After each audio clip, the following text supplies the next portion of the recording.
Ahora nos vamos a ocupar de las acciones de grupo que junto con las acciones populares constituyen mecanismos extraordinarios para defender los intereses y derechos colectivos y los de un grupo. Estas acciones se suman a la de tutela y a la acción de cumplimiento que en la Constitución del año 91 se convirtieron en unos instrumentos formidables de protección de los diferentes derechos.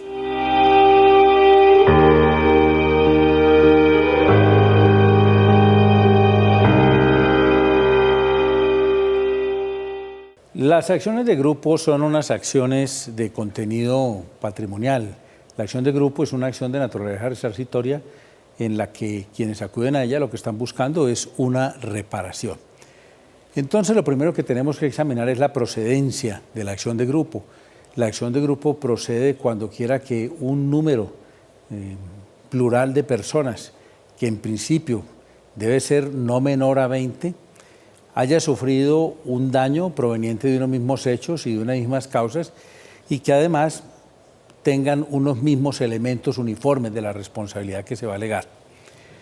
Es una acción que está concebida para que esas personas que han sufrido ese daño acudan a un único procedimiento para los fines de obtener la reparación de sus daños y perjuicios. En el caso de la caducidad de la acción de grupo, es importante mencionar que esta acción sí está sujeta a un término de caducidad en cuanto que debe alegarse dentro de los 2 años siguientes al momento en el que se presentaron los hechos generadores del daño cuya reparación se solicita. A continuación, entonces, examinamos en qué ámbito se aplican las acciones de grupo. Esto para decir lo siguiente. Para poder acudir a una acción de grupo se requiere que haya un daño que haya afectado a un número plural de personas, pero no es absolutamente necesario que ese daño haya violado un interés y derecho colectivo. De manera que un grupo de personas que, por ejemplo, contratan un bus para hacer un paseo y sufren un accidente, esas personas han sufrido un daño, pero no se ha violado un interés y derecho colectivo y pueden acudir al mecanismo de la acción de grupo.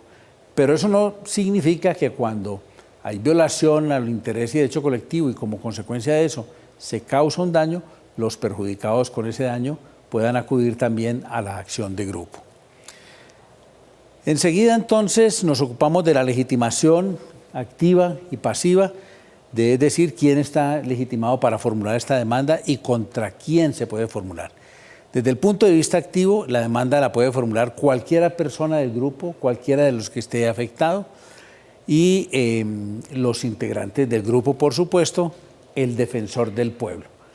Esta legitimación implica que una sola persona del grupo, cuando formule la demanda en nombre del grupo, obliga a todos los demás miembros del grupo, así no comparezcan físicamente al proceso. Ahora bien, desde el punto de vista de la legitimación pasiva, pues la demanda se contra quien sea la persona que presuntamente, la persona natural o jurídica que presuntamente haya causado el daño. De manera que esta es una determinación importante porque tiene la demanda que tener un demandado conocido. Esta demanda, por tratarse de una acción de naturaleza patrimonial, así tenga rango constitucional, debe iniciarse a través de abogado. Y quienes comparezcan al proceso también tienen que estar representados por un abogado. El proceso de la acción de grupo se somete si son particulares, se conoce por el juez civil de circuito en primera instancia, y si se dirige contra una entidad pública o la formula una entidad pública, entonces será la jurisdicción contenciosa en primera instancia. Ahora bien, frente a los aspectos del proceso es importante señalar que la demanda con la que se promueva este proceso debe tener la mención de los hechos, por supuesto, pero fundamentalmente 3 aspectos fundamentales. Estimar los perjuicios, es decir, identificarle al juez en qué consistieron los daños que se sufrieron. En segundo lugar, darle los parámetros al juez para que pueda identificar el grupo, para presentar la demanda no es necesario que se formule por 20 personas, como algunos pudieran creerlo. Basta que la formule una sola persona, con tal que de la demanda no se desprenda que el grupo está integrado por menos de 20 personas. Por tanto, el demandante en la demanda tiene que decirle al juez cómo está integrado el grupo. Por ejemplo, si una persona formula una demanda contra un banco para efectos de obtener una reparación que ha causado, por daños que han sufrido muchas personas, entonces en ese evento puede formular la demanda una sola persona, y esa persona en la demanda dirá: los miembros del grupo somos todos aquellos que hemos tenido que pagar intereses a tal tasa, o los que hemos tenido el uso de tarjetas de crédito y hemos tenido que pagar intereses. Y lo otro que tiene que estar definido en la demanda es un razonamiento que el demandante introduzca para efectos de decirle al juez por qué procede esa acción de grupo, es decir, porque tiene hechos y causas semejantes y porque los elementos de responsabilidad son uniformes a todos los miembros del grupo. Presentada la demanda con los anexos respectivos, el juez se pronuncia sobre ella, si la admite, ni la admite, la rechaza. Si la admite, ordenará su notificación y el traslado, que será por 10 días al demandado. El demandado tiene la oportunidad de contestar la demanda, y aquí tiene también la posibilidad de formular excepciones previas. Y en esa oportunidad el demandado pide las pruebas que pretende hacer valer. Surtido esta fase, se cita una audiencia de conciliación. Esta audiencia de conciliación busca que haya un acuerdo entre los demandantes y el demandado o los demandados frente a los perjuicios reclamados. Si hay un acuerdo que involucra a todos los miembros del grupo, entonces el juez dictará sentencia inmediatamente aprobando esa conciliación con todos los demás manifestaciones que debe contener un fallo. Y si no hay acuerdo en la conciliación, continúa la audiencia. El proceso continúa para que se decreten y practiquen las pruebas, y luego se profiere la sentencia, cuyo contenido veremos adelante. Un aspecto importante es lo que tiene que ver con la integración y exclusión del grupo. ¿En qué consiste esto? He dicho que con la sola formulación de la demanda por uno de los miembros del grupo se presenta una situación consistente en que ese proceso es oponible a todas las personas que integraron ese grupo. Me explico. Si son 30 personas las que están afectadas con el accidente ocurrido en un vehículo, entonces basta que demande una. Con que demande una persona, los resultados que se obtengan en ese proceso tienen efectos frente a todos. Entonces, lo primero es: ¿quién se puede integrar al grupo? Al grupo se pueden integrar todos los miembros del grupo. ¿Cuándo? Al presentar la demanda, o se pueden integrar antes de que se decreten las pruebas, o inclusive cuando se dicte la sentencia. Aquellos miembros del grupo que no estuvieron personalmente dentro del proceso pueden solicitar ser reconocidos dentro de los 20 días siguientes a que se publique la sentencia, para los fines de que se les reconozcan a ellos sus derechos.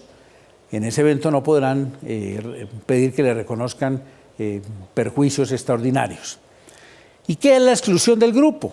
La exclusión del grupo es un mecanismo que está previsto en la ley para efectos de que aquellas personas que hacen parte del grupo y no quieran participar de los efectos de ese proceso puedan informarle al juez que no es de su interés ser involucrados en ese proceso. Con tal fin, le bastará a una persona que no quiere estar involucrada por la sentencia presentar un memorial antes de que se decreten las pruebas, informándole al juez que es su decisión de no participar de ese proceso. En ese evento, cuando el juez dicte sentencia, entonces esa persona no estará vinculada a esa sentencia.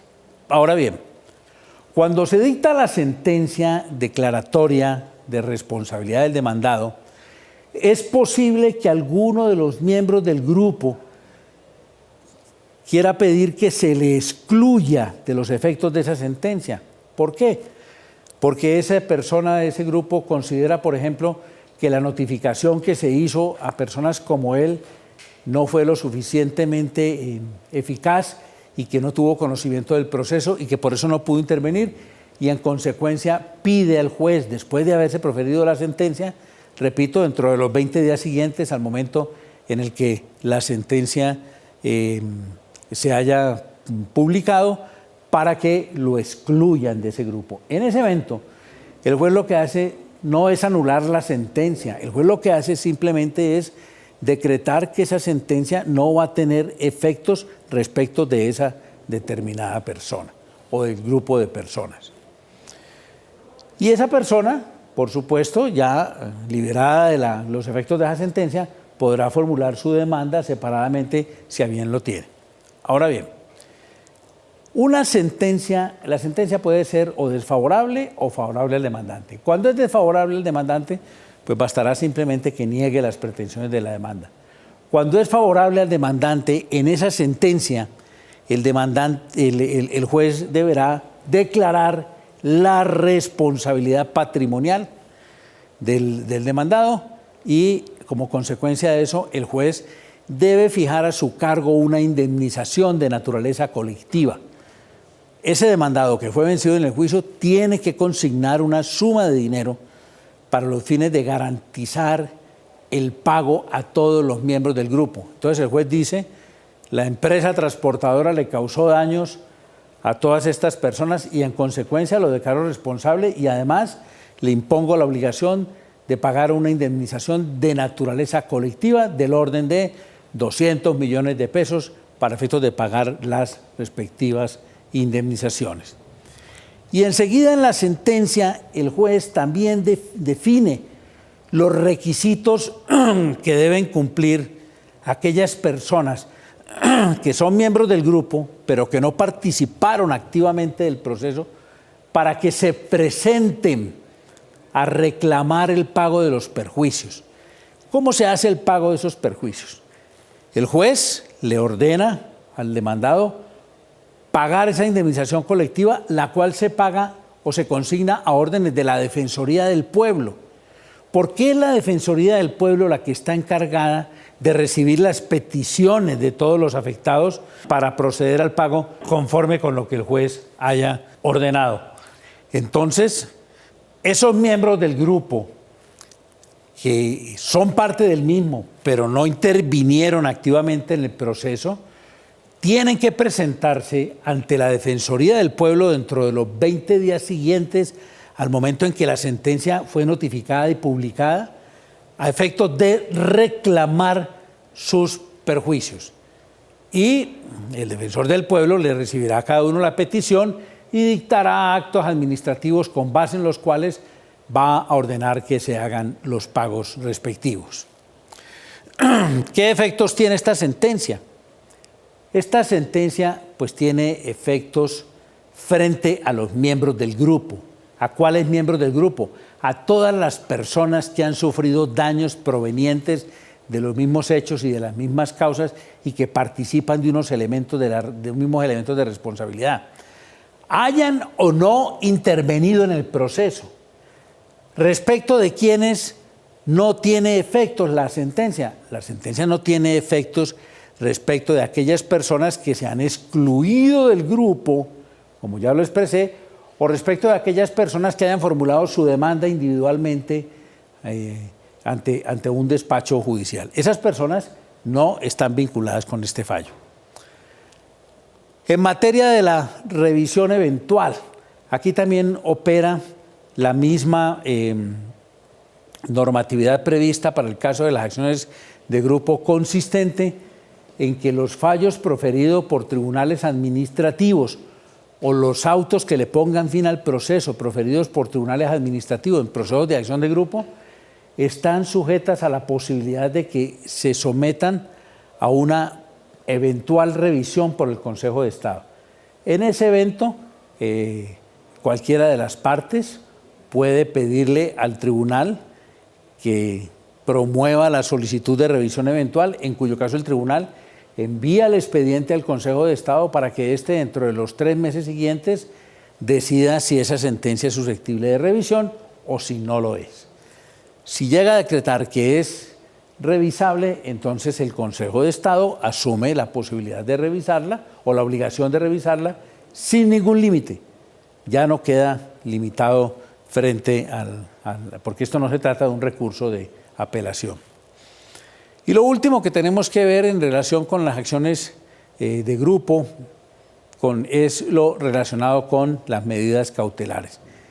En este proceso, las medidas cautelares que se pueden decretar y practicar son las mismas que se pueden decretar y practicar en un proceso declarativo. Es decir, la inscripción de la demanda o en bienes que estén afectados directa o indirectamente con una pretensión que comprometa un derecho real, o la inscripción de la demanda sobre los bienes de propiedad del demandado cuando se trate pues, de la simple declaratoria de responsabilidad, o la medida cautelar denominada medidas cautelares innominadas, que son aquellas que el juez puede decretar en cualquier tiempo. Una cosa curiosa como final frente a esto es señalar lo siguiente. El sistema de notificación de la demanda, así como el sistema de información de lo que ha pasado en la sentencia, tiene una peculiaridad. Y es que cuando se ordena la notificación, no solamente se ordena notificar al demandado, sino que además el juez ordena que se haga una publicación en un medio de amplia circulación con el propósito de que todos los miembros del grupo que están afectados tengan noticia del proceso. Y esa misma disposición se ordena por el juez cuando se profiere la sentencia. Es decir, se ordena que se publicite la sentencia en un medio de comunicación con la idea de que todos los miembros del grupo que han sido beneficiados con esa sentencia puedan venir al proceso a reclamar los perjuicios reconocidos en favor de ellos.